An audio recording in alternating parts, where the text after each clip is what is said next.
Good day, everybody, and you're most welcome to today's presentation, one of these alternative sessions which we hold fortnightly. They're organized by the CNPS, the John Chappell Natural Philosophy Society. I'm Ian Cowan from Dublin, Ireland, and I'm hosting these fortnightly meetings. And then when we can, we have more general meetings on the alternate Saturdays in between. So, but we have a program which is of interest for the rest of the year, and we are actually running out of speakers after that. So if anybody would like to offer to give a talk, please just get in touch with us. We'd be delighted to hear from you. Actually, today we were originally scheduled to have a talk on Newtonian electrodynamics by David Bauer. He was going to concentrate on the work of Grano and Grano, which is most interesting.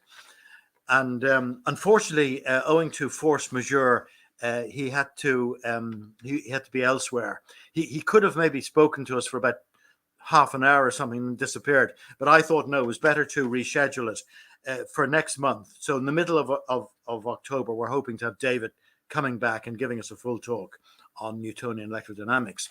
So we were a bit lost, but Nick Percival, who's well known to us, he has his own channel, Nick of Time, has very kindly agreed to step in and present a couple of the videos which he has pre-recorded on his channel.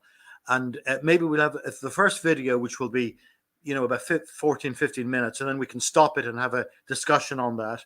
And then we can have the second video, which I think is about 25, 26 minutes, and then stop and have a session on that. So actually, we're very grateful to Nick, who by the way, is also the vice president of the CNPS. So Nick has offered actually that this is a possibility if we're stuck again, if for any particular lecture, and or if anybody backs out because of some other problem, he'll come in and maybe we can talk about some of these videos. There are some of the videos he has on channel. I think he's even one video in which I gave a talk, which is not generally promulgated. So Nick says, so we might come back to that at a later stage. So that's it. So today's talk is basically inertial frames, which has been a major obstacle to finding the correct foundation for physics. This is the basic thesis. In particular, special relativity's misuse of the inertial frame construct. It's a very important construct in special relativity, and we've all been taught, it basically deals with inertial frames only, and once you're in a non-inertial area, well, SRT doesn't apply. In fact, this is a bit of a cop-out, if I may say so, when you start looking at things like the Sagnac effect or something like that. They say, it's not inertial, so therefore SRT doesn't apply, and that's why it appears to contradict SRT. It doesn't contradict Newton's physics, by the way. It seems to contradict SRT. But anyway, so the quick description is that special relativity was built on the construct of relative velocity between inertial frames. But this misunderstanding of the role of inertial frames has been a major obstacle to finding the correct foundation of physics. So that's basically Nick's thesis, and he'll justify that in a moment now. So I think I've made all the announcements I need. If we have an excess time to discuss all these matters, there's no harm. We want to bring people in, and people, I don't see any comments coming in on social media, but I imagine they'll be coming in very, very soon. So if you want to address Nick or any of us in the green room very specifically, just say question, or you disagree with something he said, and we'll address it. But other than that, if you want to continue discussing matters between yourselves, that's fine. We've no problem there. I'm keeping an eye on the comments which are coming in, just to see is anything specific we have to address in the just under 2 hours that we have. So Nick, I've put you up. Now, the slight disadvantage is you don't have a camera operating today, but we have your voice loud and clear. Yes. So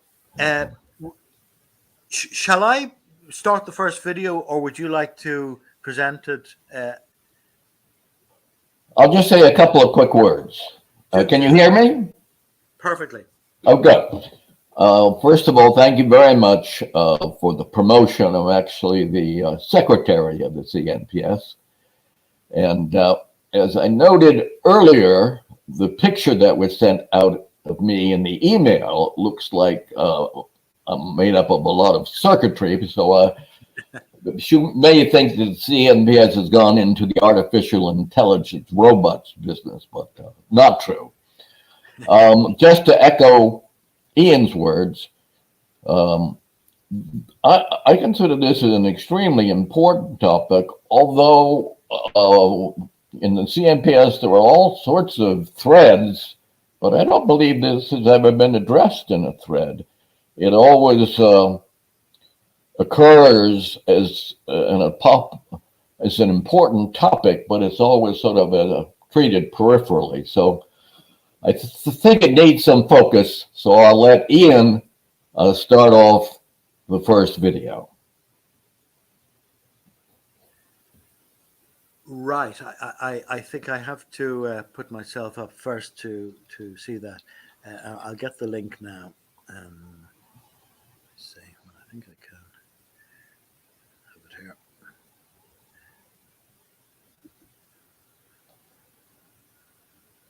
But I probably have to share my own screen because I've done this on a previous occasion. I put a video up and nobody could see it. Yeah. So I'm just going to make sure that everybody can see it before starting.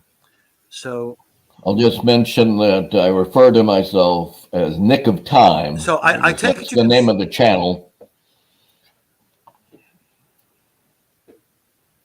Yeah. So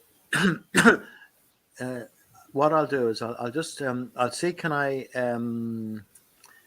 it's actually a video file maybe I want to share with you. See, can I get it up here?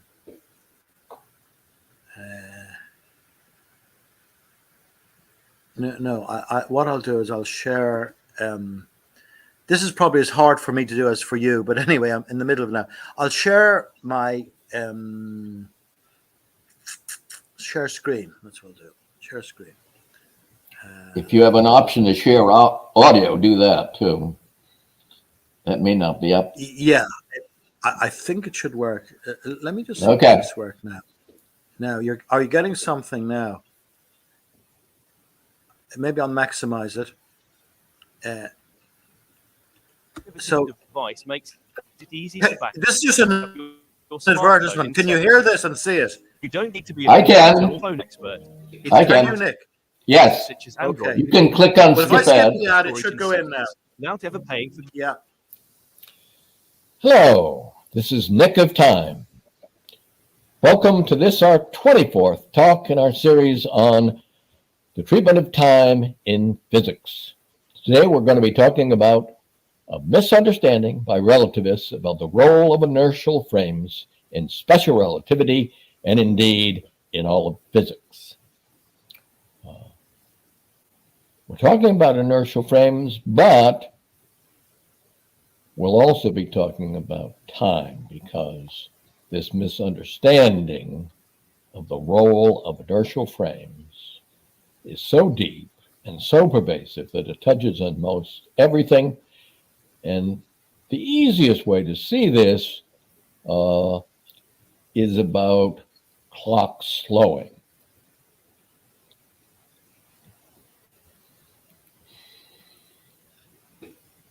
Okay, let's talk about special relativity and inertial frames. Each of these 3 bullets on this slide will describe a particular interpretation of inertial frames in special relativity. We start with special relativity was constructed and explicitly articulated as applying to inertial frames with transformations between inertial frames and the construct of relative velocity between inertial frames. So it was viewed as a theory about physics in inertial frames. Next, in bullet 2, special relativity began to be applied in logic discussions to cases where the non-base frame, or the so-called traveling frame, was non-inertial. And this was done without discussion as to this fundamental change in interpretation of the role of inertial frames in special relativity. This seems to be a good step forward to me to include clocks in non-inertial frames, but the problem is that even though it's a step forward, one can't really get to the right answer in the context of special relativity. So now we had two conflicting interpretations of the role of inertial frames in special relativity. And even though number 2 was a step forward, they didn't drop the first interpretation. So now we had two conflicting and mutually exclusive interpretations, both being used by the relativists. Okay, third bullet. Then all empirical data that was alleged to support special relativity was seen to involve two clock frames that were both non-inertial.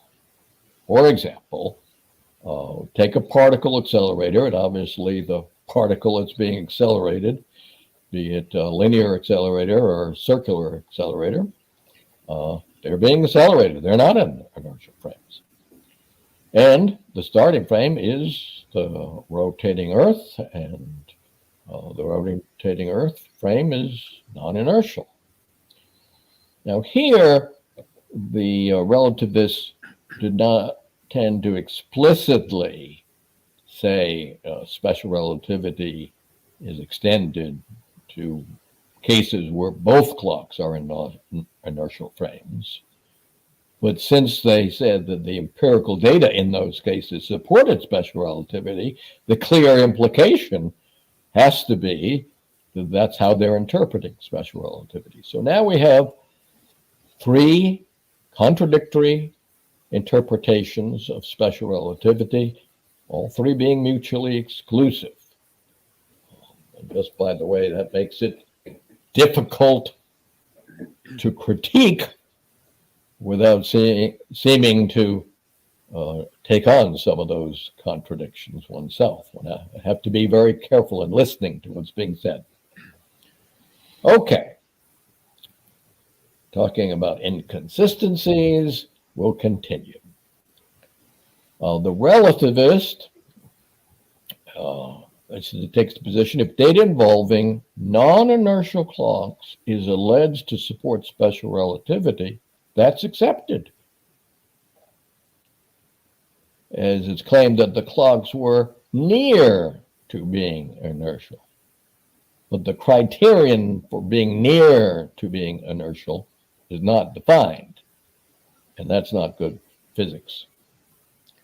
In contrast, the relativists hold that if the data involving non-inertial clocks is seen to not support special relativity, special relativity is, quote unquote, saved by claiming that the clocks were non-inertial and therefore outside the domain of special relativity.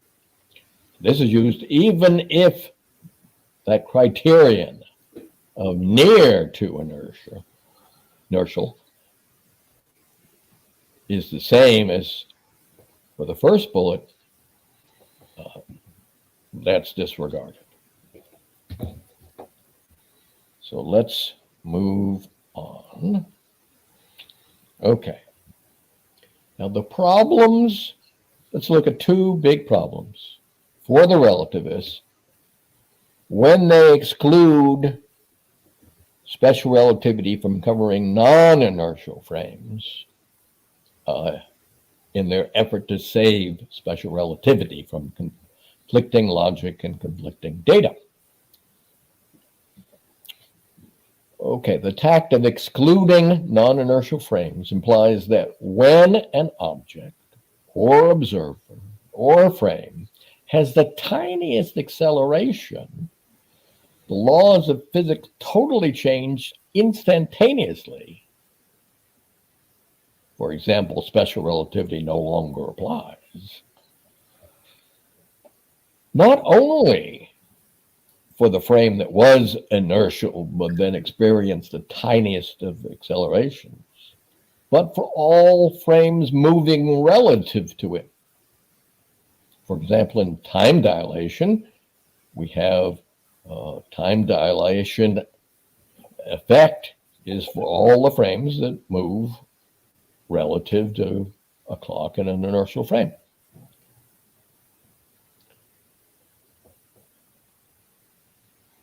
So that's a very problematic implication of taking that tact of the relativist, taking the tact of excluding non-inertial frames. Secondly, when they take that tact, since in the real world inertial frames are rare to non-existent, it really makes special relativity worthless because it can't be applied in real world situations.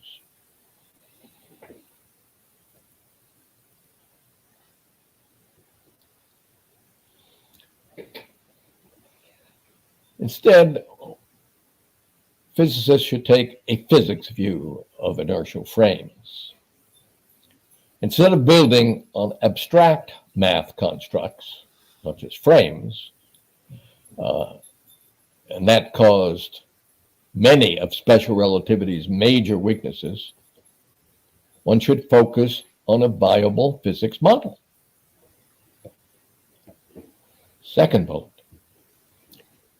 Physical velocity-dependent effects should be viewed as a function of velocity with respect to a physical entity, not velocity with respect to pure math constructs, such as frames, unless that frame, a single frame, is associated with a very specific physical entity.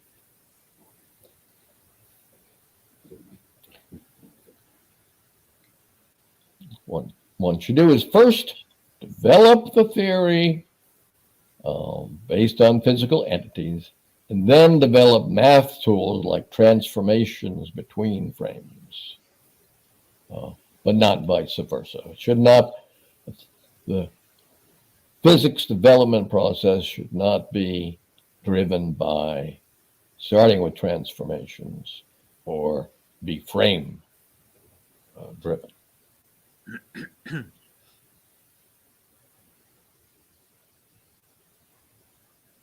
From one hotel room to another one.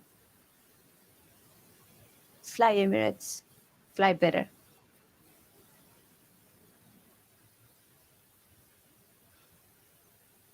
What's it like to learn math on Brilliant.org? Brilliant gets you hands-on to help you learn by doing. Learn topics.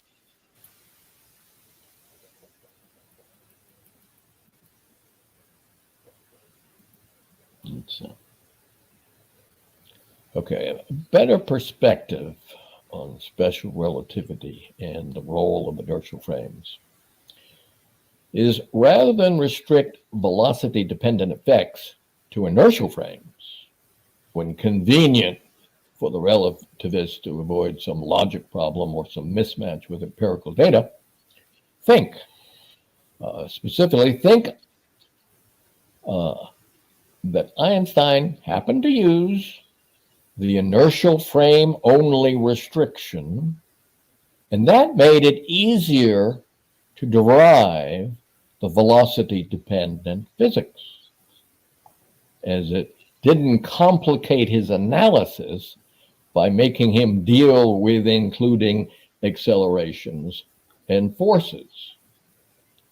So the inertial frame only approach is just to make the derivation simpler and more straightforward. But once you've used that approach to derive velocity-dependent effects, then once those effects are derived, extend those effects to instantaneous velocity instead of constant velocity in non-inertial frames to be added to effects that accompany acceleration and deceleration and forces. Okay. Another point, let's look at special relativity and general relativity in inertial frames. Part of the cause for the role of inertial frames being misinterpreted for special relativity is that special relativity is viewed as handling inertial frames, and then general relativity is viewed as coming along and extending the relativity thinking to non-inertial frames. That reinforces the misinterpretation of the role of inertial frames in special relativity. Okay, let's look at the empirical data. The empirical data from particle accelerators, high atmosphere muons, half-Lake heating, and GPS argue for the views presented in the previous slides and for that view. An inertial frame restriction is a red herring in physics. Okay, it's clear from the empirical data that the velocity effect on clock rate is a function of instantaneous velocity for inertial and non-inertial clocks.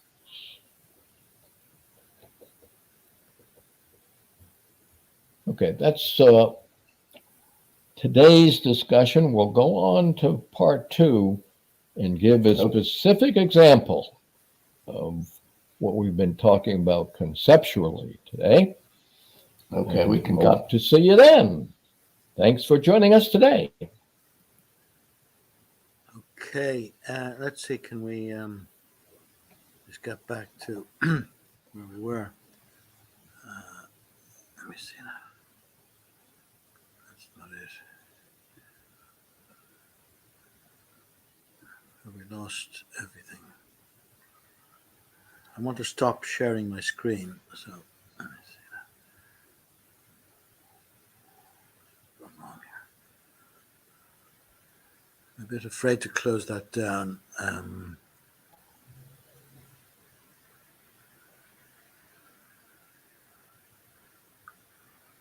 Stop sharing, that's it, yeah.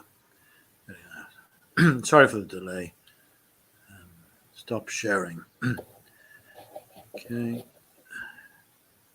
Are we back now?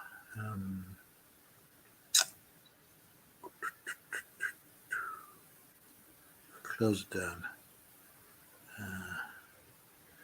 I think I'll have to get in again. Okay. So I take it everybody can hear me again, and the screen is gone. Just a few problems there. Thank you very much. I take it, Nick, that the next video, part 2 or something that you referred to in that video just now, is the one we're going to show shortly. Yes. Okay. Well, it builds on the first one. Excellent. Okay, there are a few questions coming in. I'll have a look at those in a second. I'm just interested in this whole area, and of course, the propensity to save, as you say, any results which appear to contradict the SRT hypothesis by saying, "Oh no, that's non-inertial." The quickness with which that is brought in, and yet. In SRT itself, they include transformations of accelerations, based on the Lorentz transformation. That's an integral part of SRT. So that seems rather strange to me. Well, it's not really accelerations per se. It's a transformation between two non-accelerating frames. It only has V in the transformation, not A. No, but they also, I think they say, "Oh goodness me, we deal with this as well." So if you look at a book on the transformations, they'll indeed transform coordinates, or they transform V and so on. But then they'll also transform accelerations. They say if you have an acceleration such and such, presumably in an inertial frame, which seems contradictory. But if you have an acceleration in one frame, what would that acceleration appear in the other frame? They actually give formulae for that. Yeah, that just goes back there. They can inertial frames when convenient and consistent, but if they run into a logic problem or mismatch with data, then they forget about that. They finesse that by going back to the original exclusion. Because I have heard or I have seen somewhere an expression, "Oh, SRT does deal with accelerations. Just look at the transformation equations." So on the one hand, they're saying you cannot apply it when you have accelerating frames. On the other hand, they're saying, well, they do apply SRT to the transformation of accelerations. Yeah, I'll get back to that one. In the next video, I talk about the twin paradox and how they treat the accelerating traveler as excluding special relativity because he accelerated. Well, even though 99% of the trip he's in an inertial frame, but because he accelerated, I can get out of this paradox. Okay, we'll hear what you have to say about that. I'll just quickly go through the general comments coming through, see if there's anything we might want to deal with, and I'll check if there's anybody in the green room. We now have Jim Morrison also has joined us, so we have 5 or 6 people here, and then we can get on to the second video. So we have greetings from the southwest of Ireland to greetings from Cape Town. Greetings from Mexico. Okay. He says he just got here in the nick of time. I don't know. Is a truly inertial frame ever possible? Yeah, I think you mentioned that quickly. How can a rotating Earth, which has inertia mass, be a non-inertial frame? Yeah, I think you did allude to that. Right. They're sometimes saying it's approximately inertial when it suits them, and other times, for example, in the Haffel-Keating experiment. Okay, that's Harvey. Q1, because an inertia frame is operational defined. The Earth is often considered inertial or even a lab frame. However, it spins, orbits the sun, and stays with the solar system with its motion. Maybe I implicitly had a mistaken definition of inertial.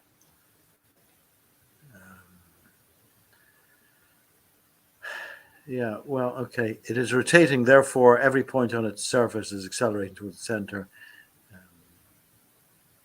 Right. Okay, planets are most matter. What is the most accurate definition of inertial frame? Well, you see, looking at it from the point of classical dynamics, one might say those frames in which Newton's laws of motion take their simplest form. Now, Newton's laws of motion apply to non-inertial frames as well, but you have to introduce all these other terms, Coriolis effects and centrifugal effects and so on, and Euler effects. But where those terms disappear, you just get the F equals ma. It refers to an inertial frame.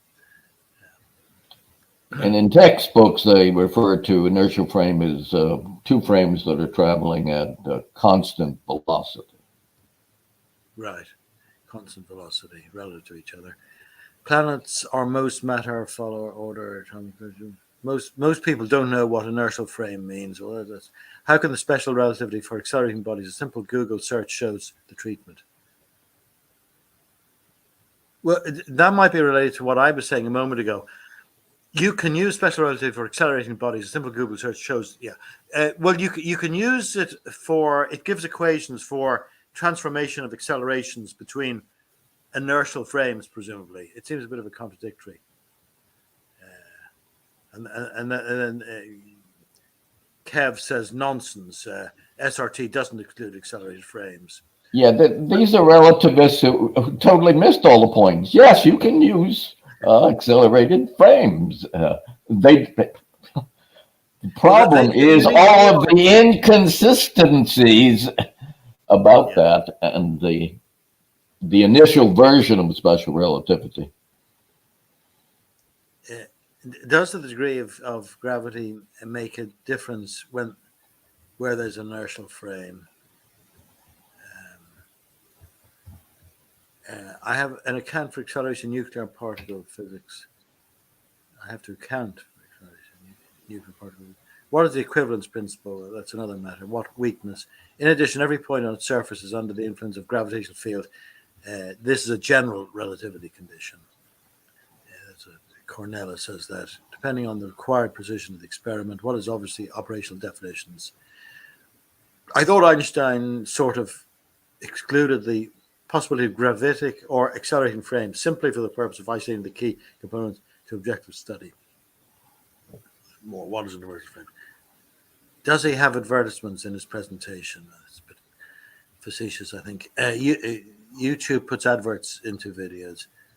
I hadn't seen. The Earth is also accelerating towards the sun, so the sun frame is always accelerating in that direction. We might assume the Earth-Sun system is moving with constant velocity through our Birkeland current. Also, galaxies rotating another side. What of trying to determine the velocity of a light wave when observed? Galaxies move through space in the galactic web. I know. I think there's an option you could pay. Prevents. Okay. Okay. We have to stop those. There's so many comments coming in there. Einstein changed his mind a little bit. Okay. Now, and there is no quantitative statement of how much it would affect an experiment. Okay. Why would SRT not apply to Sagnac? Jim is saying, why would SRT? Sorry, what is not fixed? Just why would SRT not apply to Sagnac, but not MMX? Yeah, well, just I mean, you may be coming to this in a moment when we start talking about the twin paradox and all that. But where they say SRT is inapplicable to Sagnac because it's a rotating frame, Newton's laws apply to Sagnac. You know, so why does this all-embracing theory suddenly not apply whenever you have a rotating frame? Therefore, it doesn't apply to the Earth. And in GPS, they say GPS is built on SRT, but all of the clocks are rotating.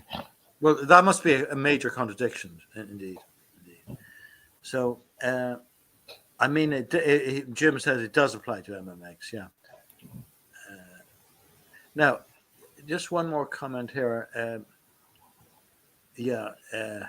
Maximized video to full screen. I hope I had done that. I'm not sure. Question: is there any practical device or technology that depends on the concept of an inertial frame? Could I bring you up for a second, Jim? Because you've made that statement. You've asked a question. Yes, that's my question. You read it. So I can't put it up in the same way as I would for the social media. But what Jim is saying is there any practical device or technology that depends on the concept of an inertial frame?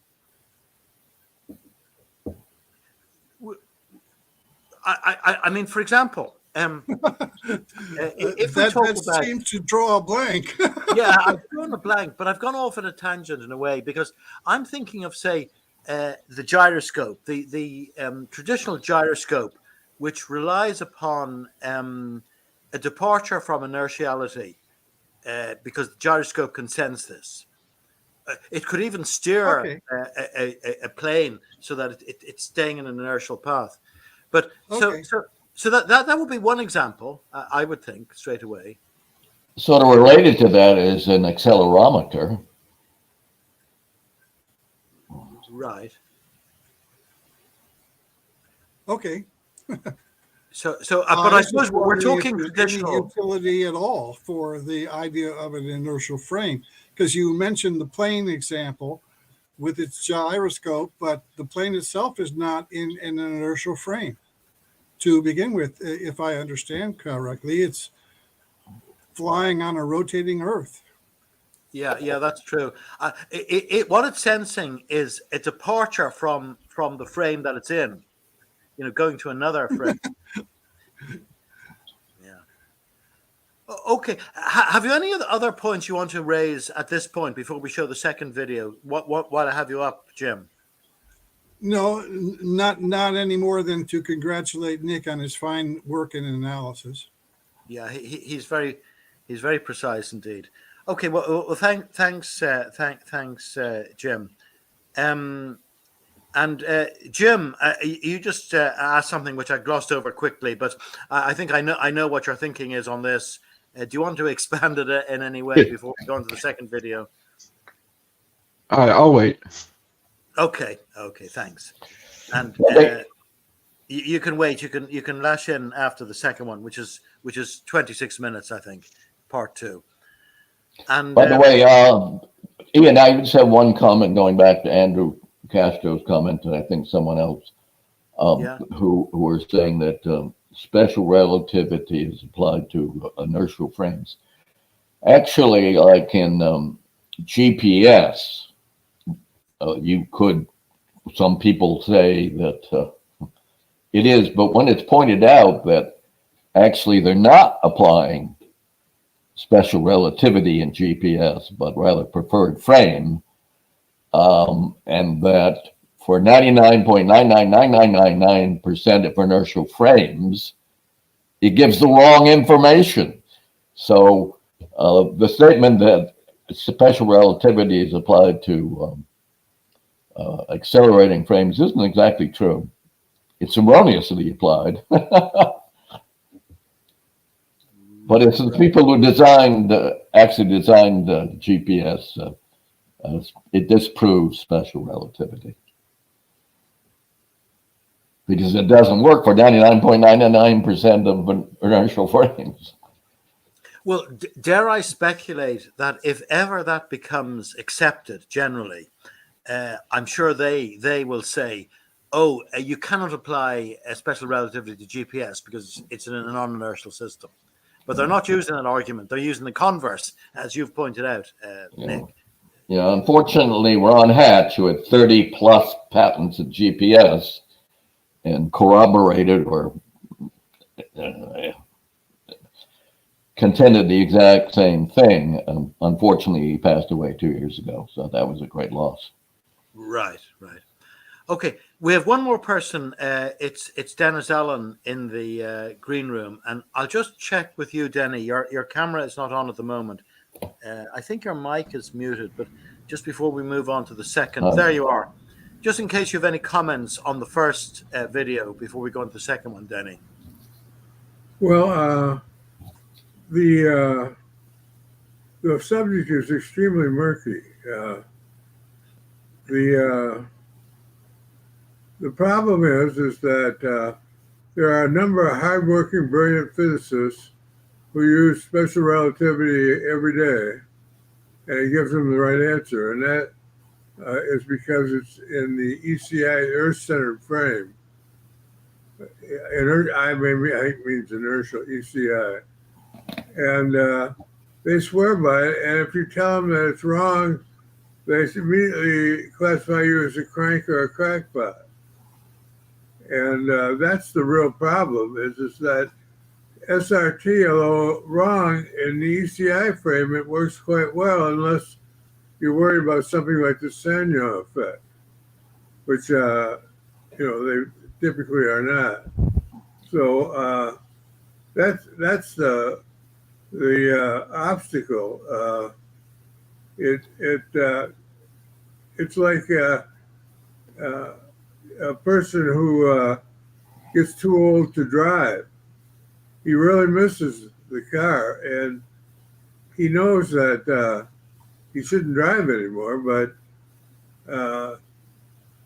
he can't be convinced that not having a car is a good thing. Yeah, let me elaborate on that. They aren't really using SR. They think they're using SR, but velocity in the equation they're using means absolute velocity to a single preferred frame, which may or may not be inertial. And that's not what special relativity is about. So, but it makes it a problem. But it makes it a problem because they think they're using special relativity. And it gives them the right answer, and yes, when they misuse it. Yeah. Oh, okay, well that's an interesting point. But I say we've taken about 3/4 of an hour for the first video. The second video is longer. So what do you say? Shall we look at the second video now, and then we can resume our conversation generally? Sounds good. Okay. Now, Jim had a comment in there that I should maximize the video. I tried to do that. I take it that you did see a large video, did you, for the first one? I hope so. Because what I'm going to do is the same again, and I hope it's not very small. Okay, I'll try it again.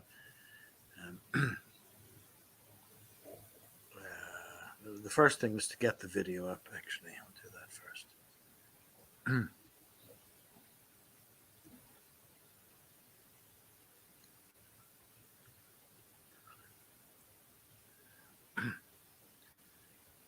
Okay, I'll just ads and all, I'm afraid. Now I'll share my screen.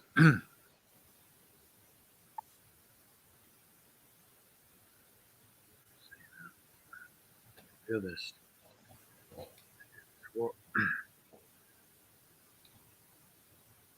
Put it up there.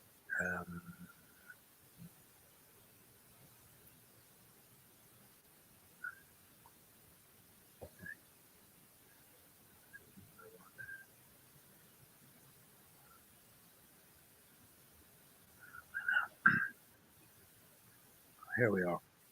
Okay. Share screen. Yes.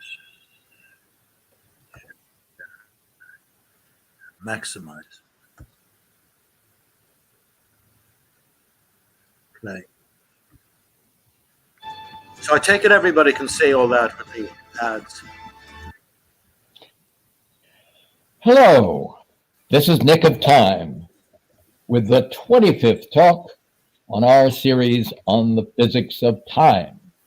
As you can see, this is part 2, so you have to have seen the prior talk, talk 24, before seeing this talk to really understand it.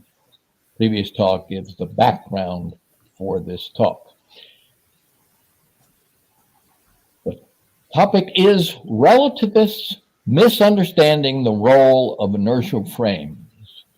And that causes lots of problems, and in addition, serves as a major obstacle to the relativists seeing and understanding those problems.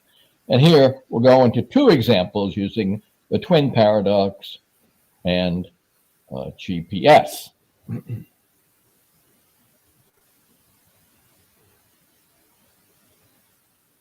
Okay, as a transition, this chart was shown in the prior talk, and we had 3 bullets. Each bullet represented a different, contradictory, mutually exclusive definition of the role of inertial frames in special relativity. Unfortunately, all 3 were accepted by relativists, sometimes all of them explicitly accepted and sometimes Some were explicitly accepted and some were implicitly accepted. It varies from relativist to relativist. But this is a common problem for relativists. Okay, we'll just talk about the first role of inertial frames in special relativity. Special relativity was constructed and explicitly articulated as applying to inertial frames, specifically inertial frames with transformation between inertial frames and relative velocity between inertial frames. So the view was that special relativity discussed the physics of inertial frames. Now, I mention that because some who are not familiar with the history of special relativity or familiar with the literature on special relativity might be skeptical and say, oh, no, that couldn't have been the view that was accepted. But we'll go and we'll show not only was it accepted early, but it's still being explicitly articulated today, along with the other contradictory views.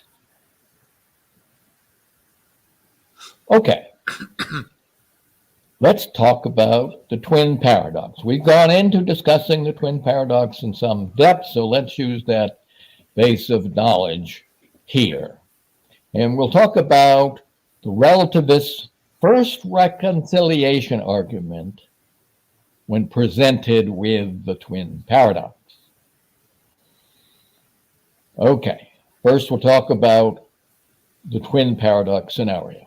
It involves two identical clocks that start together in an inertial frame, and one of those clocks accelerates to be in different inertial frames, one inertial frame going out and one inertial frame coming back to the starting point. And the result of that scenario is claimed to be a net proper time difference, which means that the traveling twins clock accumulated proper time more slowly between the event of the start of the round trip and the finish of the round trip. So, say it colloquially, the traveling twins clock slowed, at least in terms of accumulating proper time. Okay, the critique of that claim, that special relativity claim, is that special relativity would also yield the opposite result using the traveling twins view if special relativity were to be applied consistently to that view. Well, what was the relativist rebuttal? They say the traveling twin is not an inertial frame all the time. Therefore, one can't use the traveling twins view and using special relativity. So there we have a rather explicit statement that special relativity is confined to inertial frames. And we'll take a deeper look at general relativity, and that very same claim is echoed when relativists talk about GPS. Okay, GPS was claimed to be built on special relativity and general relativity when talking about gravitational potential. Okay, when GPS was first conceived and designed, relativity was the in theory, the accepted theory, and preferred frame theory was on the outs. It had been dismissed, and even worse, it had really been forgotten. So there was no real analysis as to whether the model that GPS was using was the relativistic model or a preferred frame theory model. The assumption was it was special relativity, and that assumption that unfortunate assumption, that erroneous assumption, as continued today in relativist thinking. Okay, when the GPS data is shown to contradict special relativity, the relativists claim that special relativity does not apply to GPS because GPS uses non-inertial clocks. That's the relativist strategy for trying to quote unquote save special relativity from this mismatch between GPS data and special relativity theory.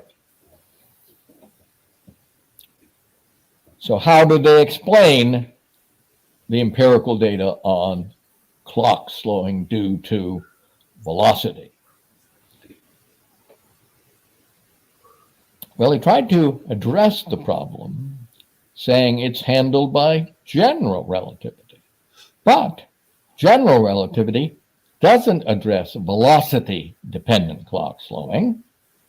And further, empirical data from particle accelerators shows there is no dependence on acceleration per se. Obviously, acceleration causes a change in instantaneous velocity, and that change in instantaneous velocity affects clock rate, but there's no dependence on acceleration per se. It doesn't have any effect above and beyond the effect of instantaneous velocity. Okay, we'll go over that again, but we're going to make a separate point, equally telling.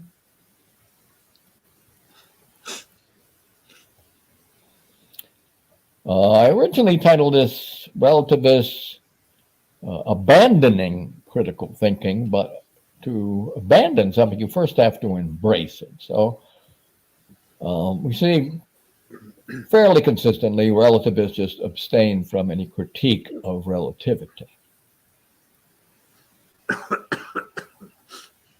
Again, this is repeat, same as last time, but it leads to a different point.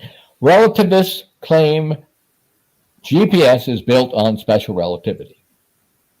But when GPS data is shown to be at odds with special relativity, the relativist rebuttal is that since the Earth and satellite clocks were non-inertial, that data, the GPS data that was at odds with special relativity, is outside special relativity's domain. And they allege that argument saves special relativity. But the relativists continued to claim, in separate contexts, that GPS is built on special relativity. So here we have these multiple conflicting interpretations of the role of inertial frames in special relativity, which leads to multiple conflicting, mutually exclusive interpretations of other aspects of special relativity.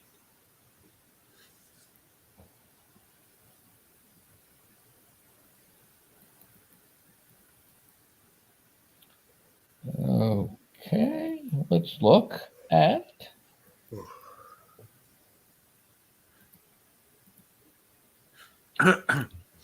this a little more closely.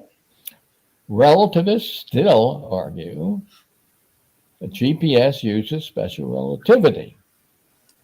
Let's examine that claim. Relativists say that because GPS uses the satellite clock's velocity with respect to an inertial frame, namely the ECI frame, and the earthbound clock's velocity with respect to an inertial frame, that means GPS is using special relativity. Okay. Let's take a closer look at that argument. And this slide has no title, but it's continuing the previous topic, and we'll look at the argument in detail. Okay, the velocity of the earthbound clocks and the velocity of the satellite clocks,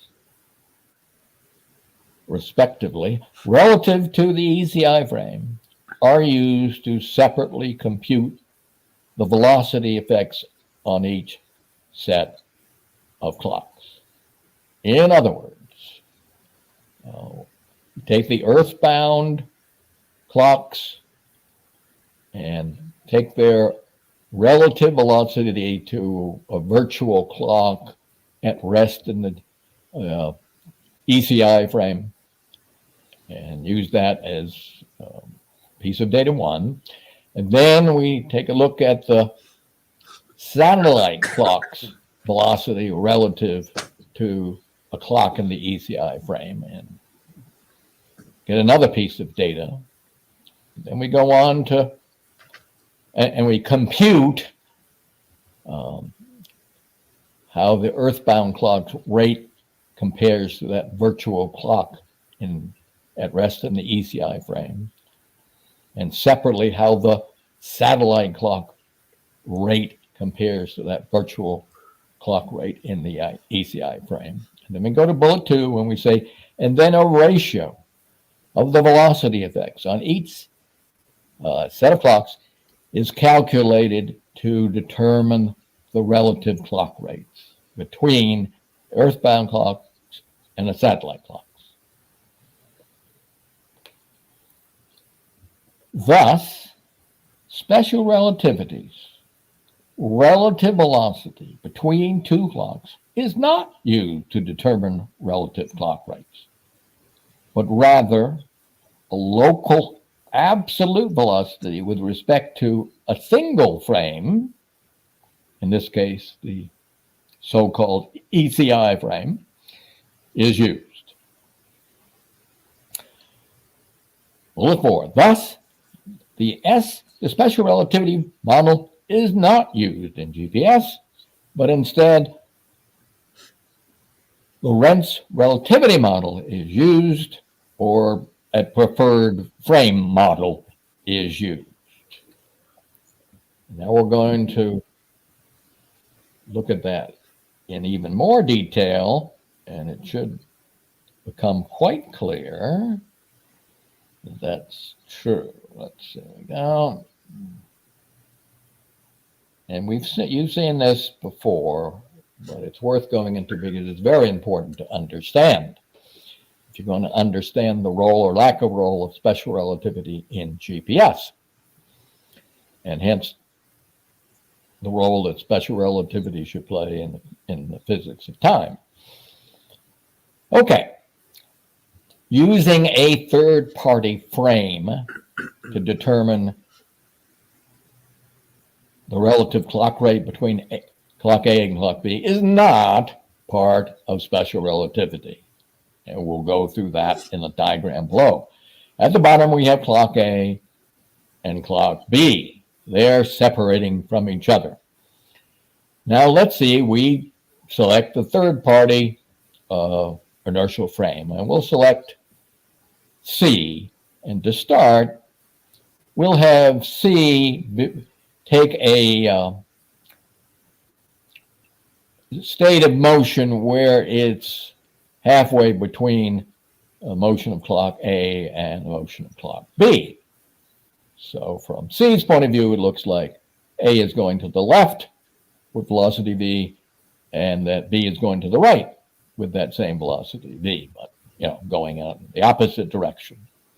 So if we apply special relativity to this third-party frame, what do we conclude about clock A relative to clock B? Well, first, C is going to say that clock A is moving with respect to C, and clock A is going to be going at a slower rate than clocks in C. But then when he looks at clock B, he sees really the same thing, except the direction has changed. So he'll say the clock B is going slow with respect to the clocks at rest in C, and going slow by the same rate than the clock in A are going slow with respect to the clocks in C. So he'll conclude that clocks in A and the clocks in B are going at the same rate, as they're both slowed down by the same amount with respect to his clocks. All right, but now let's say we choose a different state of motion for clock C. We'll have them be an inertial frame that's going at almost exactly the same state of motion as clock A. What's he going to conclude then? Well, he's going to conclude that the B clocks are running slower than his clock, and they're also running slower than the A clocks, because the A clocks will be running just about the same speed as the C clocks. So that's a different conclusion than what we had before. Now let's pick a third state of motion for this third party inertial frame. And we'll have the C frame state of motion be almost exactly the same as the B clock. And now we'll come to a third contradictory conclusion, namely that the clocks in A are moving slower than the clocks in C and B in this particular case. So one can't use that third party model and use special relativity, because you get all sorts of different answers. If you build GPS on that assumption that you could arbitrarily take any third party inertial frame and apply special relativity, you'd have people driving into other people's living room. GPS would giving off all sorts of misinformation. The only reason it's correct is they're not using the special relativity model. They're using the preferred frame model, and they happen to have correctly stumbled on a very natural choice for the preferred frame model, namely the ECI frame, a natural choice, at least in the vicinity of the Earth. So that's a very important slide to remember, very important picture to remember. Okay, so what's our conclusion from the empirical data, from GPS data? Well, we asked the rhetorical question, what's the role of inertial frames in space-time physics? And the answer is none. At least there should be none. The physical effects on clocks are caused by local interaction with physical entities. They're not caused by abstract constructs, math constructs like inertial frames or frames, any kind of frame, non-inertial frames. And in reality, forces have no effect on abstract math constructs like frames, whether they're inertial or non-inertial.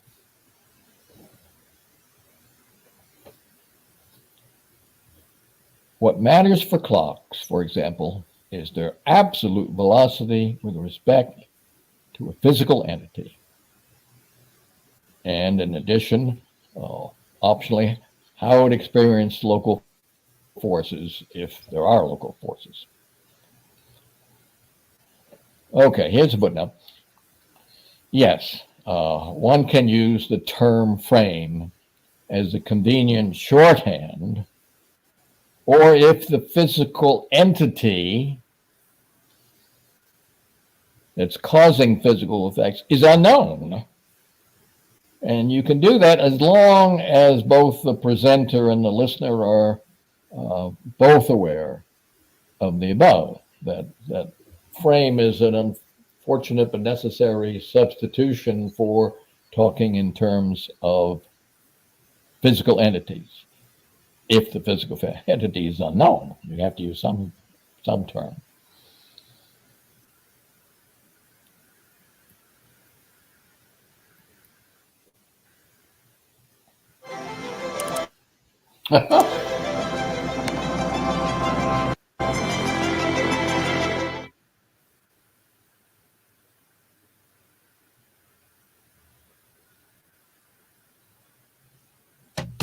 Get Set Go is quick start car insurance. Sort your policy now. For the vicinity of the Earth, we discuss velocity with respect to a preferred frame, namely the non-rotating so-called Earth-centered inertial frame. We do that because we do not know which physical entity that motion with respect to causes those clock slowing effects. That physical entity does not have to be inertial, by the way. Sorry about the misspelling. It happens that if you're near a massive body, that the preferred frame will tend to be very close to being inertial, but it doesn't have to be perfectly inertial, because even if it's a massive body, it is affected to some degree, or the local physics that the physical entities are operating in, that environment, they're still affected to some degree by external physical entities via fields. So the preferred frame may not be an inertial frame. And finally, it's not the Earth per se that's causing the clock slowing, and that we're measuring absolute velocity against. As the Earth rotates, but likely it's something like the local gravitational field, a non-rotating physical entity in the Earth's locale. Okay, just a final note. The problem with focusing on frames when you're constructing a theory and interpreting a physics theory is that they are really abstract math constructs. And even worse in this particular case for special relativity, even in that context of abstract math constructs of frames, they made a mistake in the way that they use multiple frames incorrectly. So that concludes that topic. I know it's a difficult topic because it's not about, the point is not about pure physics. It's to talk about really the psychology or inner workings of the mind that has created special relativity, and that causes people to continue to cling to special relativity in the face of the most glaring logic errors. As Professor Dingle said, it takes no great intelligence to see that a theory that predicts that clock A is slow with respect to B and B is slow with respect to A has a problem. That theory has a problem. And we know that the relativists are very smart people. They have great aptitudes for physics and math, and yet that inherent logic problem doesn't seem to bother them. They're also not bothered by if GPS data, the result is 8 and special relativity is calling for -8. So we're trying to understand what the problem is above and beyond just being slow about abandoning a beloved belief system. So hope you've enjoyed today's talk, and we'll go on to different topics. And thanks for joining us. Hope to see you next time.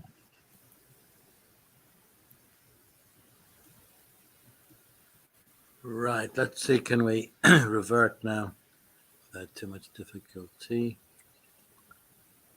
I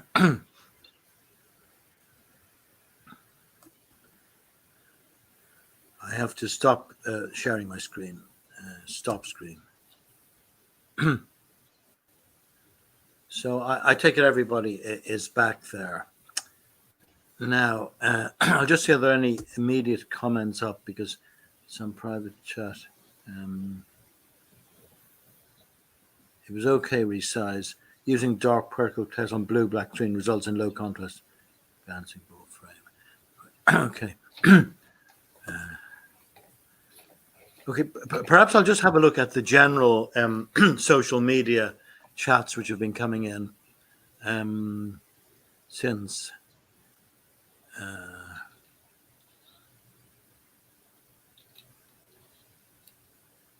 Is C possible to find an observer who accelerates? No, that's not true. The people who designed GPS explicitly say they correct for SRT, I suppose he means. Well, they certainly do say that, but whether it's accurate or not, we're contesting, I suppose. GPS clocks and Earth clocks drift over time, so you should be able to explain why and by how much. I agree with Professor. It's because the force equation is wrong. What's the degree of acceleration is known? Inertial frame needs to define position, time. Not understanding the question depends on what you are trying to figure out. How relativistic particle has acceleration. Ian, let me just cut in and talk about the first comment about GPS says it's built on SRT. Yeah.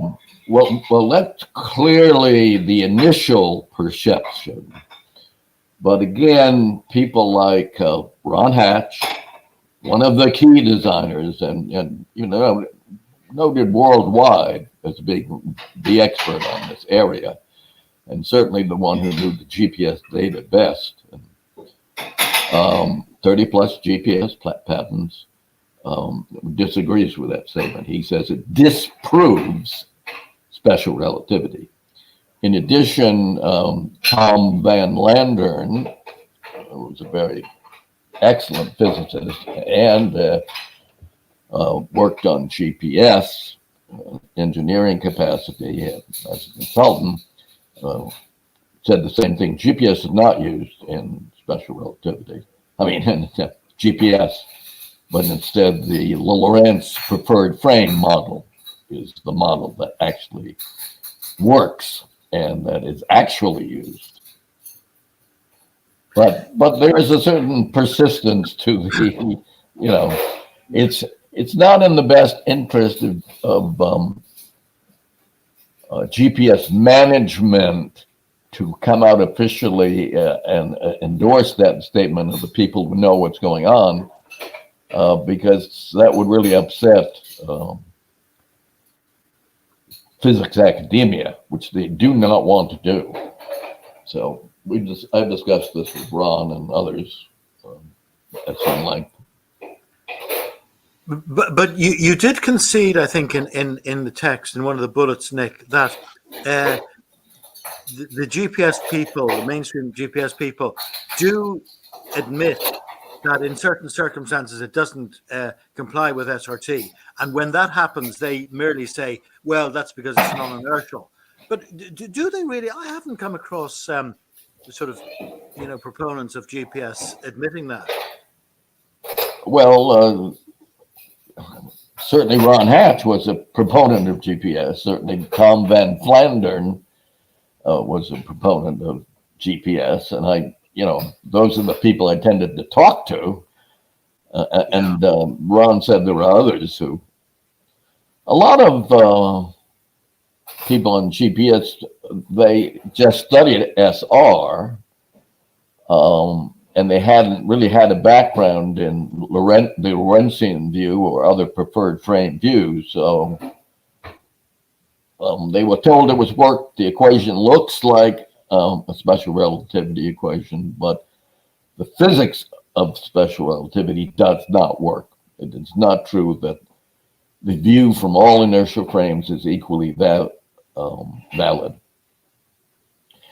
Well, Andrew. Yeah, I thought I'd put that up. I'm not quite sure if he's saying a similar thing. Andrew. I think he's a proponent of it, but Yes, sounds like gatekeeping. Only the people Nick deems using SR incorrectly are the ones using SR. I think that's them. Yeah, not quite sure what he means, because there are people who are not using it incorrectly, who actually are using SR, are using GPS. Well, I talked to a lot of physics professors who are like Andrew Castro. They certainly are very smart people. They're well educated in special relativity, and they're going to stay with that belief system, and they're not going to go into a different mode. If you have a really strong belief system, any plausible argument that comes to your mind is accepted, and any argument or presentation of data that goes against that belief system can be dismissed with something that sounds plausible, and that's just the way it is. There's going to be a certain inertia to seeing the other side. And this question, I would submit, is actually it's considered very powerful by the mainstream, because to give you an example, I've talked about this before. I was at a lecture on the 1919 eclipse. It was in 2019. It was by this professor. I've forgotten his name now, but I gave a talk on this. 1919, wasn't it?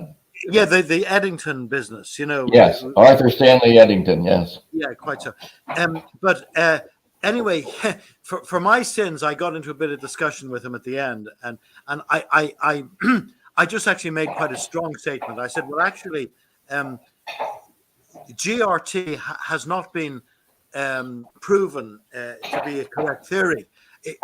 They mentioned some anomalies, such as the unexplained difference in the precession of Mercury, or the bending of light, and so on. And they're saying it predicts that. But so he didn't have any other. But he said no. He said GPS would not work without SRT and GRT. So that was the way he sort of shut me up, by making this point. It's a really very powerful point to the uninitiated, dare I say.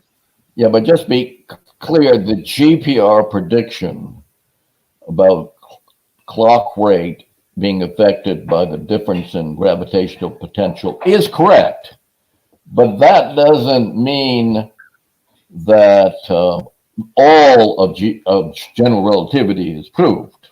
But that aspect is used. The general relativistic prediction is used in GPS, and it's consistent with the data. But note I even went further. I suggest the formula for that component of clock retardation or clock advance is actually correct. That's showing how atomic clocks change. Yeah. But that doesn't necessarily mean that the GRT interpretation is correct. Right, but the velocity effect as well in SRT. Right, but that equation comes from general relativity, the original core of general relativity, the gravitational field equations, which are non-relativistic. In other words, it's very classical physics. What they did was add a little special relativity and add the equivalence principle to broaden the scope of general relativity, and that's where it went wrong. So that's where the errors are in general relativity. Okay. I'm just trying to go through these comments quickly before getting maybe people on the green room to come back again. trying to replace. Well, I think Jim Morrison said the problem is finding something to replace SRT, and Andrew Castro again says find something, to replace SRT, and that you can do basic nuclear physics with. Then you might get some interest. Well, we had the replacement to GOP back in 1904, before Einstein came and changed velocity relative to a preferred frame to velocity between any two pairs of inertial frames. And that's basically the working theory that GPS is built on regarding the velocity effects. So there is a very good and well accepted alternative to SRT if people would be open-minded. Just go back, yeah. Relatives do not use the correct force equation, Euler's first law, F dp by d, but they must understand it. Well, do use. Mass does not change for solid bodies, just for fragmenting or those that are assembling together. Okay, well, that's it's related. It's not what we're talking about. It's related. Normally, any make pulsar clock rates to detect. See, James Aratun, who says in the recent analysis of pulsar clock rates to detect long wavelength gravity waves passing through the universe, they use the center of mass of the solar system as the reference inertial frame. So that's like a quasi ECI. It's like a UCI, universal. Yeah. Okay. A lot of misunderstanding relativity. For those who believe in SR, some believe it is a relativity, while others believe it is not a relativity theory. Okay.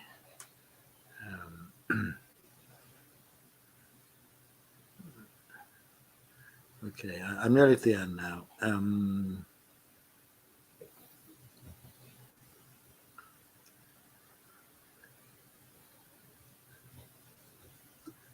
Okay. There was one here where it says relatives do not claim.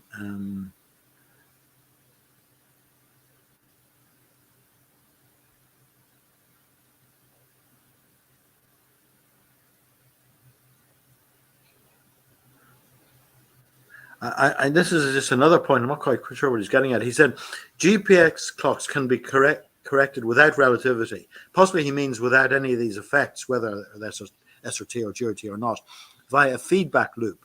Receive GPS signals and count more oscillations until the GPS signals are synchronized with ground clocks.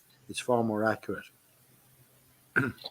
Well, that's a bit of partial info that's a misunderstanding. Ron has explained the GPS system to me, and that's not correct. So I mean, there is a feedback loop between the quartz clock and the cesium. So it's a cesium loop, but the rest of it is not correct. Okay. They synchronized. The clock rate of the satellite clocks is synchronized on the ground when they are running, and the clocks, the satellite clocks, are adjusted so that they will be in sync as they orbit, and then minor corrections are done due to the fact that it's a real world application, and the real world is not perfectly symmetrical. The Earth is not a perfect sphere, and they don't go in perfect circles around the. Yeah, there's further speculation here that maybe clock variance might not be due to what it appears, but it could be caused by interference of radiation or gravity waves. I mean, this is speculation. It's another point. Okay. And Jim Morrison is again referring to Professor Ching-Chun Su's local ether model.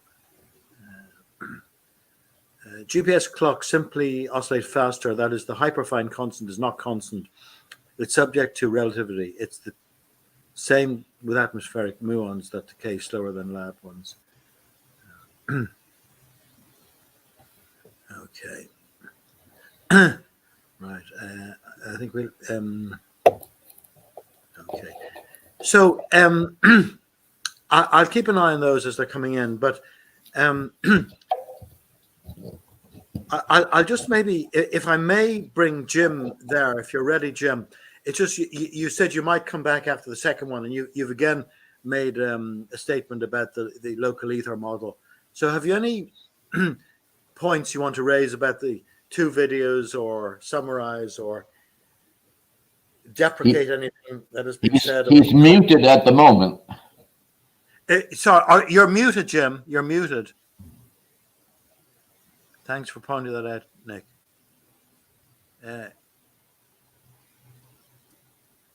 I don't think I can unmute you. You can't unmute yourself. You can hear us, but you. I don't seem to be able to unmute your mic. Funny enough. Okay. Leave it for the moment. Leave it for the moment. Okay. If you want to come back, just signal.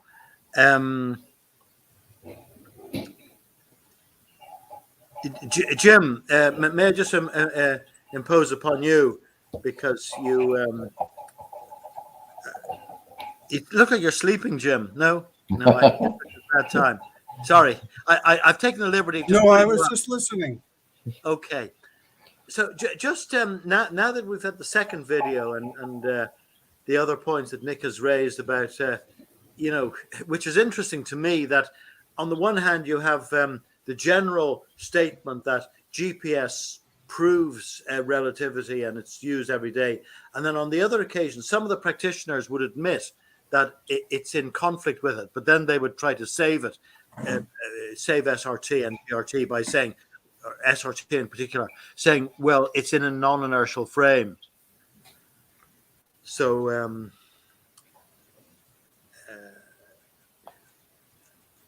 So I don't know if you've any point you'd like to raise in regard to that, about people being dishonest, or maybe everything goes back to Lorentz relativity. I mean, for my own part, I'm a bit less enthusiastic about just substituting Lorentz ether frame for SRT and saying it's the same equations. I don't even admit that they are using the same equations. Well, in form they are, but you're basically finding that this gamma factor, if you like, is having an effect on the rate of atomic clocks. It's not having an effect on time, because I don't believe in time. Right, exactly. There. Yeah, Lorentz called it clock retardation, clock slowing. Right. And to be more precise, it's really atomic clock slowing, because an hourglass clock will not act the same way that an atomic okay, clock. I didn't know if you agreed with that. Yeah, that's my position as well. Okay. Yeah. So it's atomic clocks. And maybe more generally, atomic process retardation. Yes. We're talking about the frequency variation.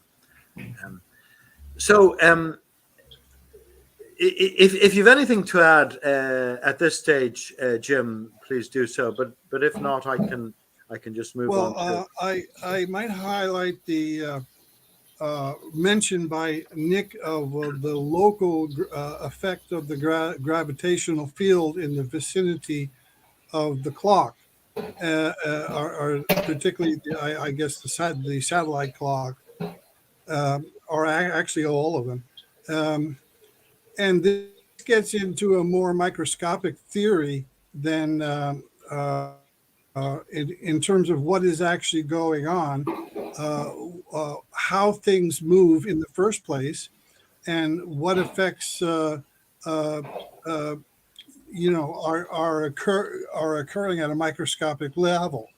binary mechanics addresses all these questions. Special relativity does not. Right. We have some very active threads working on trying to, what is the exact physical atomic mechanism? And one of the thoughts that it may be the energy, the internal energy of the atom is affected by the absolute kinetic energy as a function of absolute velocity, and also the gravitational potential energy. It's not very hard to see that. It is speculative, but it's not very hard to see that, Nick. It's a possibility, indeed.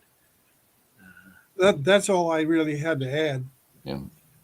Okay, well, thanks very much for those points, Jim. And we bring you down now. I'm just wondering if Denny would like to come back and give his take, having seen the second video as well. Well, the equivalence principle is the key to general relativity. It says that gravitational mass is the same as inertial mass, which means that the mass considered when you figure gravitational force, which is the acceleration due to gravity times the mass, is the gravitational force. But what mass? It's the mass, the gravitational mass. Now, it's believed, Newton was one who first believed this, apparently, that gravitational and inertial mass are the same or at least always equal. But inertial mass is when you write down force is equal to mass times acceleration, that mass is inertial. So Einstein, following Newton, agreed that inertial and gravitational mass were the same or at least equal. But that turns out that that's not true. If you define inertial mass dynamically as resistance to force, then it turns out that if you have a rotor spinning, a carefully ground rotor so it's not unbalanced, spinning with a horizontal spin axis, it loses weight. The faster it spins, the more weight it loses. And this is goes against the equivalence principle in the elevator experiment, which is assuming that gravitational field is the same as being in an elevator that's being accelerated upward. So the problem with the idea of the equivalence principle is that it's not true if you define inertial mass dynamically. Of course, if you define inertial mass as equal to rest mass, then it is apparently true. But in special relativity, they say, well, mass varies with velocity. So they're using a dynamic definition of inertia. Inertial mass is what varies with relativity. Furthermore, Ron Hatch, in his paper, A New Theory of Gravity, etc., 2007, I believe, in Physics Essays, in equation, I think it's 18, points out that inertial mass transforms differently with respect to velocity than does gravitational mass. And he built his work in GPS and global positioning.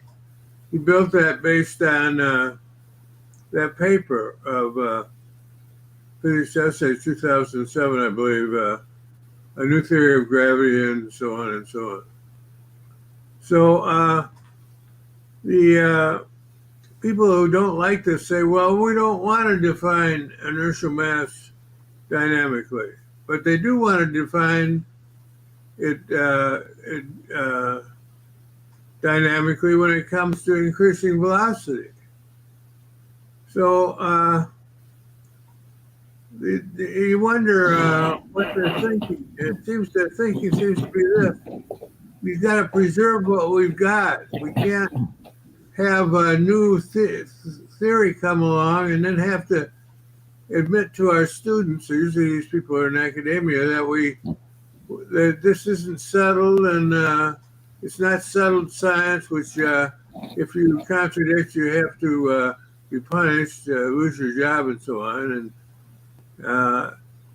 And they also have to relearn things from a different point of view, which they don't want to do. I mean, who does want to have to, after spending, you're 60 years old and you've risen to the top in physics and academia, why would you want to all of a sudden have to relearn everything? Like if Newton's mechanics was wrong, and everything's built on Newton's mechanics more or less, and so everything has to be changed. And your students would have the advantage over you if you were a professor, because you have to not only learn the new stuff, you first have to unlearn the old stuff.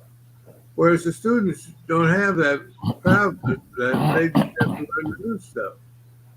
So the psychology of the situation is that the status quo is very convenient for the powers that be in academia, who are, in their 60s or 70s or sometimes 80s, and so you're fighting against an immovable object, so to speak.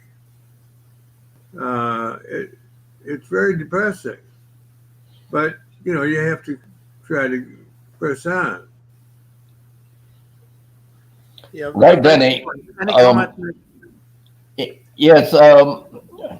Even worse than having to relearn everything is having to having the professor admit that he's been wrong for 40 years. He's at a position at the peak of intellectual greatness in terms of society, and to say, "Oh, I was wrong." 40 years spent teaching the wrong things. That's quite a blow to the ego and the identity. Yes, even though he can argue that no theory is actually correct. It's just the physical world is too complex for that. So it's a matter of more or less correct. But even admitting that you're more correct now turned to less correct, it's very difficult for someone who's risen to the top and all of a sudden sees everything swaying in the wind. Yep. Yes, and I actually sometimes impishly claim that if in the near future, for example, there is a major revolution, and it is generally conceded that most of modern physics is incorrect, and maybe a lot of things we are debating regularly here are correct. I mean, if there's a complete 180-degree turn, I maintain that the top academics and the top people who subscribe to these theories now will turn around and they'll say, "Oh, we always had doubts about it, and we just never had the opportunity of articulating those and so on." They won't admit they're wrong. They'll be in the forefront of saying it was so ridiculous to accept these relativistic theories without proper evidence, scientific evidence, and bad theory. I'm sure that they will still be in the forefront of the new orthodoxy. So yeah, well, but their papers, their books, their lectures, which are on videos, they'll all be evidence against that. That's true, but the people who are at the forefront of orthodoxy will always be that. I mean, I think the sort of people who subscribe to the CNPS and our way of thinking are always questioning people, and the majority of people by nature, whether they're academic scientists or not, tend to go by the zeitgeist of the time. They go by fashion, and they accept that. And if the fashion changes to be the opposite of what it is now, they will also go with that, and we will still be criticizing them. And we might even be saying, look, you're saying that all of physics for the last 100 years is bunkum. We only think 99% is. We might be defending that 1%. And it's a bit speculative. I noticed, by the way, that Harry Ricker, who's actually written a bit about this and so on, he's probably been looking at us on the social media, but he comes into the green room at the very end. So I'm just wondering if you're finished, Denny. Thanks very much for those comments. Thank you. I'll bring you down, and I might try to impose upon Harry now before we, because I want his reaction. Harry, I see you're there, so we'd value any comments, good, bad, or indifferent, that you have on what Nick has been saying. Okay. I've been having problems in the past. I tried to clean up all the difficulties with the links. And so if there's a problem, let me know and cut me off. My main comment on Nick's presentation is that I think the real issue is why are we talking about multiple inertial frames? That has to do with the principle of relativity. So Einstein has a philosophical, metaphysical idea called the principle of relativity. And he embodies that principle in the mathematics by this postulate of multiple inertial frames and transformations between multiple inertial frames. So now you have to have multiple inertial frames because of the principle of relativity. The same principle applies in general relativity, which is the laws of physics are the same in all these different frames. And general relativity takes the assumption that locally we can treat the frame as inertial. Is this not correct? Am I wrong on this? But anyway, the point I think is that this principle of relativity is false. And that's what leads to the contradictions in special relativity. That's what leads to the problems with GPS, because it looks like GPS is saying it's not the time dilation effect. Time dilation is what is used to reconcile the different inertial frames with respect to each other, because the laws of physics have to be the same in all these different frames. The laws of physics have to be the same according to the principle of relativity. But when we do that, we have this problem that time and space don't reconcile with each other. Okay, we have a problem of reconciling time and space. So he says, oh, this reconciliation is due to time dilation and space contraction or warping or whatever. Okay, the issue, in my opinion, is that what Nick's trying to get at is this time dilation, space warping, changing stuff doesn't make any sense. It arises out of the false principle of relativity. What is really going on is there's a difference in the physics. Okay, the physical processes are different. It's not time and space that changes, it's physical processes that are different.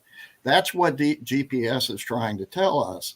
But because the relativists want to stick to the principle of relativity and insist that that has to be correct, we are faced with this nonsensical time dilation. Time is different, and that doesn't make any sense. That's a philosophical, metaphysical idea. Time dilation, space change, that's metaphysics. That's not physics. And I think what Nick is saying is we need to be doing physics and not metaphysics. And SR and GR are metaphysics and not physics. Yes, I agree with Harry. Certainly, I think that the principle of relativity, at least as interpreted by Einstein and the relativists, is the fundamental problem. I was just looking at down a level on and focusing on the treatment of inertial frames, which has that same problem plus another problem. One of the problems that comes directly from the principle of relativity is that special relativity is founded on the view of all inertial frames are equally valid, even though they disagree and contradict each other.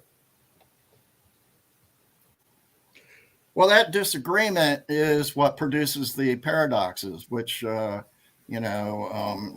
that's obviously a contradiction right there. So the principle of relativity implying that there are different inertial frames in which the laws of physics are the same when the inertial frames are in relative motion, that's obviously false. Okay, so that principle is false. The issue is that the way science works is they do some experiments and make some assumptions and then say, oh, this proves the theory.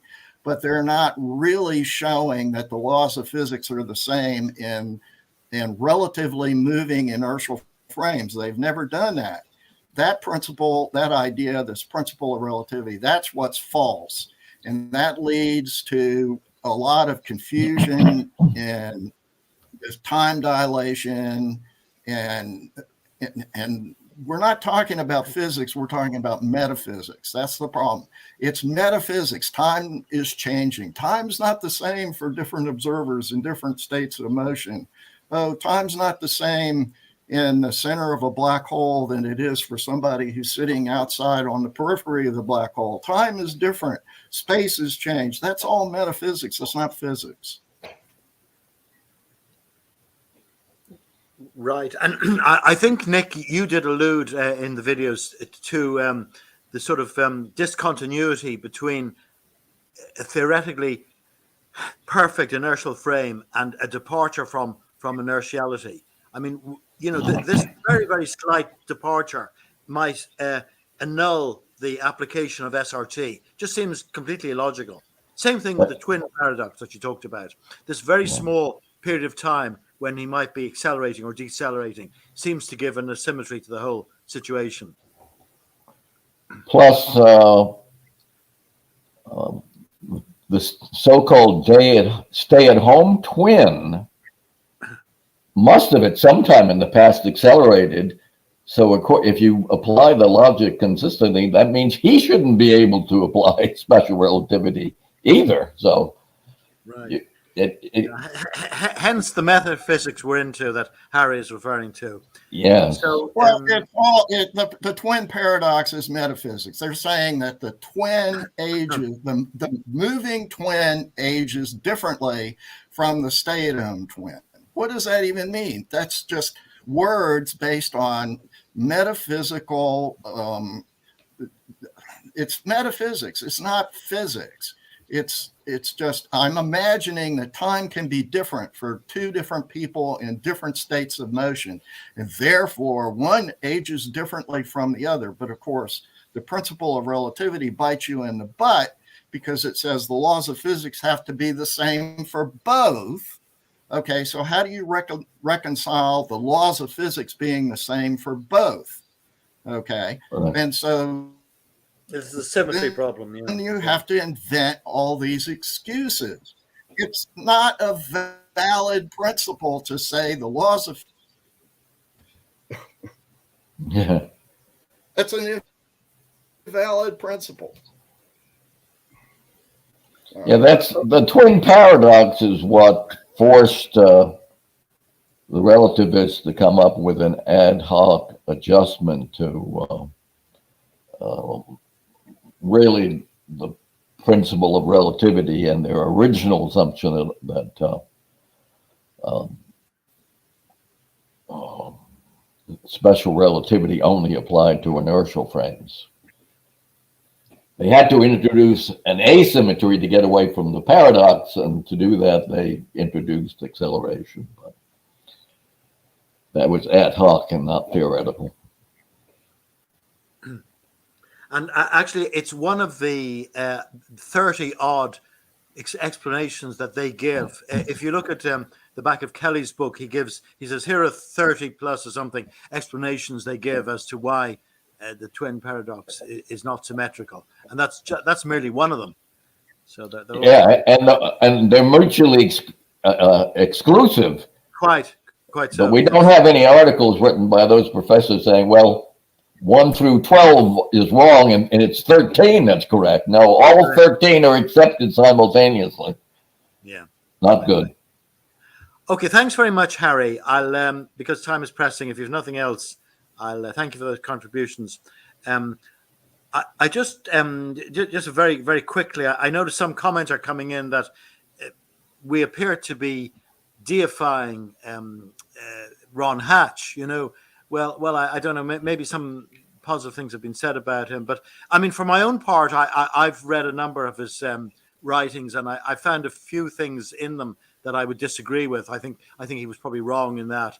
So certainly, for my own part, I wouldn't be canonizing him, and I think that's probably true of all of us, including Nick.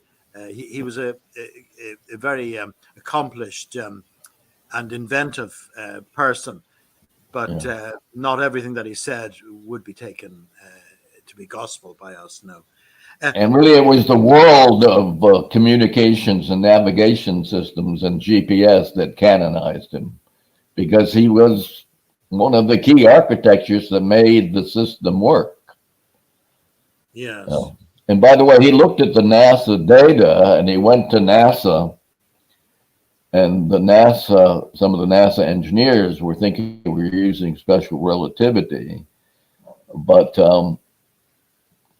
they were using preferred frame in their calculation. As you alluded to earlier, they were using the center of mass frame of the solar system in their calculations. So he said, even there, you have a lot of people who haven't been exposed to, let's say, preferred frame theory, assuming that they're using special relativity because the math looks the same, but the physical interpretation of the math is at the opposite ends of the spectrum. Okay.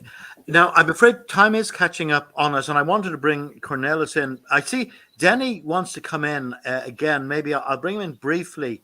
If you could be brief, Denny, because we are running a bit short. Well, better go to Cornelius. And, if you want to make a point quickly. Well, it's just that they'll do and say basically anything to shut you up, and they're not honest, and a lot of them. And then there's the practitioners who build things who are honest. They have to be to get their machines to work properly, but they're using the ECI frame, so it's you can't win sort of situation. Yeah, and I mean, even though I do bow towards theory, I'm extremely interested in theory, but as the foundation of any new technology, I do take my hat off to the practitioners, because they get things working, and this is a very good example where, you know, the common view is that their systems are working on this principle. They're not, but they're making sure that they do work. I mean, if they were using sort of a simple relativistic type principle that would appear to be the case, their system wouldn't work. They always say to us, "Oh, that your system would be kilometers out."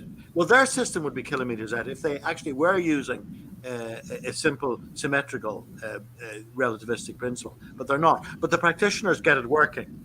So thanks for raising that, Denny. I'll bring Cornelis in now if he's there. He always switches on his camera when I talk, and he's unmuted. So there you are. We value a short period of time, just a couple of minutes, very briefly, Cornelis, if we have your response to this. So there's a lot going on in this conversation, but what Denny was saying earlier about the spinning mass and stuff, I think we talked about that last time too. It's basically what is mass and where is it really coming from? And I think you clarified that it was Mach's principle. I remember the name. It says that mass is really existent far out from the object. It originates far out in space, just like a spinning object. It's the effects of what is around you. So mass isn't just where we see it, just like gravity is not. We can see an object, we see a planet, but we know that the gravity, the field, extends far beyond that. And so inertial mass and gravitational mass both extend far beyond the visible object we see. So when we spin an object, what we're spinning, what we see too. I don't know if I lost my voice there, but my picture is good. Yeah, no, we can hear you. Okay. So that's my take on the dynamic mass that Denny was talking about.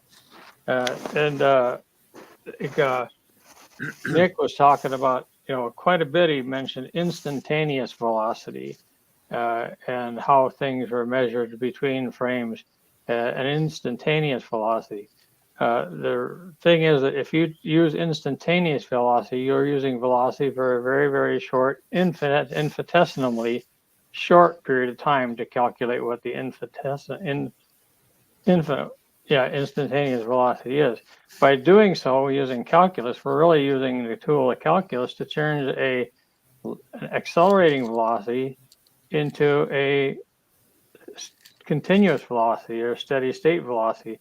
So by doing that, using the tools of mathematics and calculus, we're turning two frames that might be accelerating with each other, with respect to each other, into two frames that are moving at linear velocities with respect to each other, which then is basically what special relativity requires, is frames that are moving at a linear velocity. So through mathematics, we're simulating that. Then we can turn around and integrate those multiple measures of instantaneous velocity into a accelerating velocity again. So we're really using mathematical tricks to change from a relative framework to a chosen framework, like the ECI frame or something like that. So GPS can be calculated using calculus and instantaneous velocities and integrating back into giving the acceleration of the satellite, or the acceleration due to gravity is taken into account by using the calculus tools to turn everything in instantaneous and then back into integrated.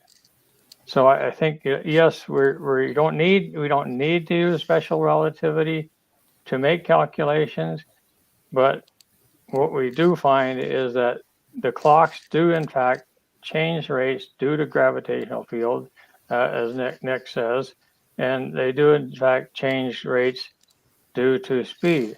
And the argument as to whether or not there's time dilation or clock dilation is really, time is measured as a change. So when we're saying time dilation, we're just saying that the process that happened here is happening at a different rate over here, and therefore from within that frame, there appears to be everything appears to be running the same. That's what.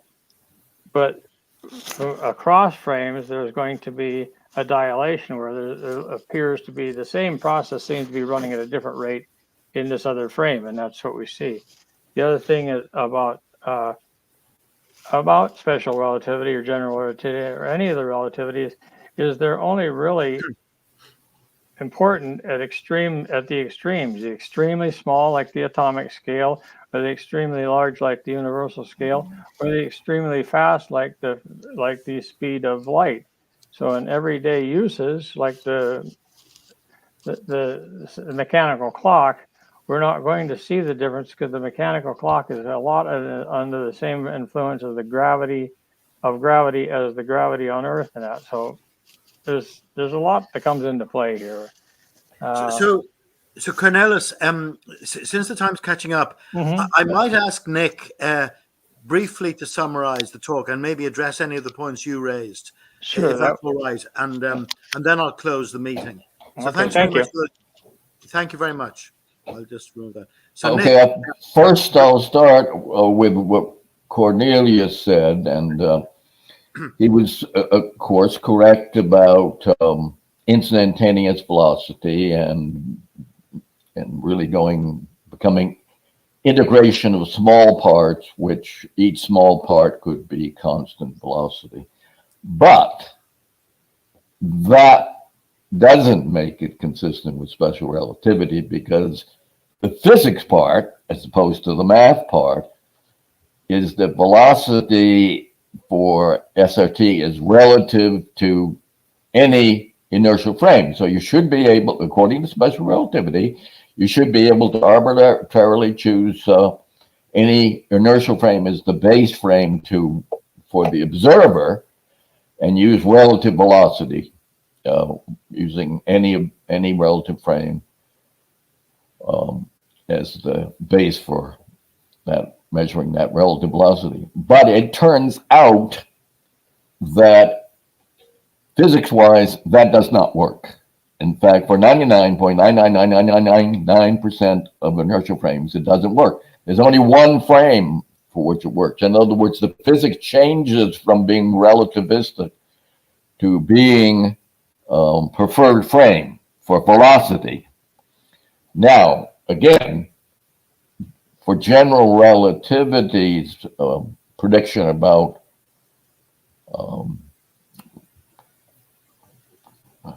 gravitational effects, that's correct. But note that it comes from the one part of general relativity, the core, the initial core, the general relativistic field equations, that is non-relativistic. I'm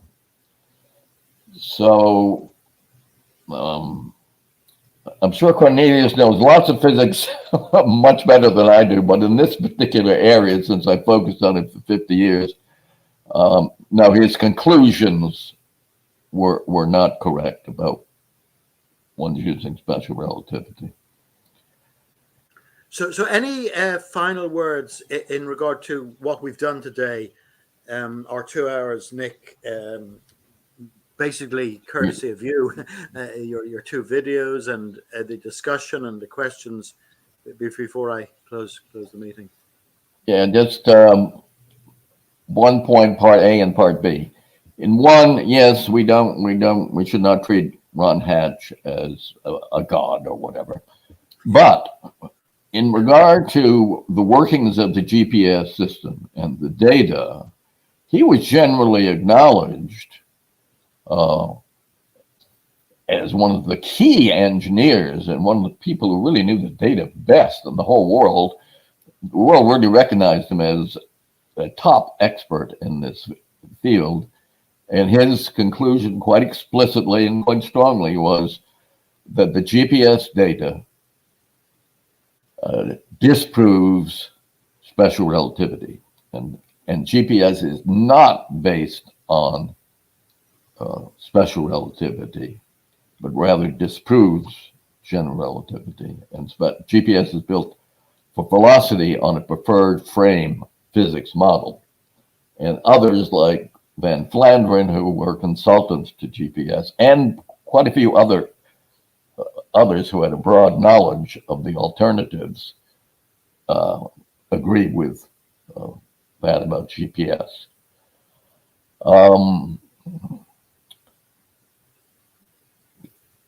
As a parallel to that, in the days of the NPA, we used to have quite a few people come and talk about real-world experiments.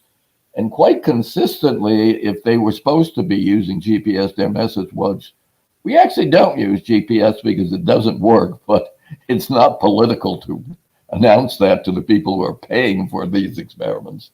You mean we don't use SRT in GPS? Yes, we do not use SRT. And no, these are a myriad of other experiments and other systems that are experiments that are working in the real world, and they find that special relativity didn't match the data. So that as engineers rather than theoreticians, they found a way to get it to work to find out what the real data was. So that's my closing statement. Well, thank you very much. And we're a few minutes over time, but I'll bring you down now. I'd like to thank Nick very much for the most stimulating videos and for the conversation, the ensuing conversation. Thank you very much, everybody. including people in the green room. One of the comments came in that your panel, I think he means by that the people in the green room, he noticed are all elderly men. Well, that's possibly true. When William Pitt the Younger first stood up in the House of Commons, he was a very, very young man, and he was criticised as being a mere youngster. And he said, the atrocious crime of being a young man, I shall attempt neither to palliate nor to deny. So all I can say is the atrocious crime of being elderly gentlemen, I shall attempt neither to palliate nor to deny. But thank you very much for the comment all the same. I'm delighted with today's conversation. I think we've shown that contrary to expectations for the rather strange picture of Nick put up on the announcement, he showed himself to be quite human and able quite coherently to put forward the points and answer these questions. It's a subject I think we need to dwell on further. It's not merely that we disagree on something. What the mainstream says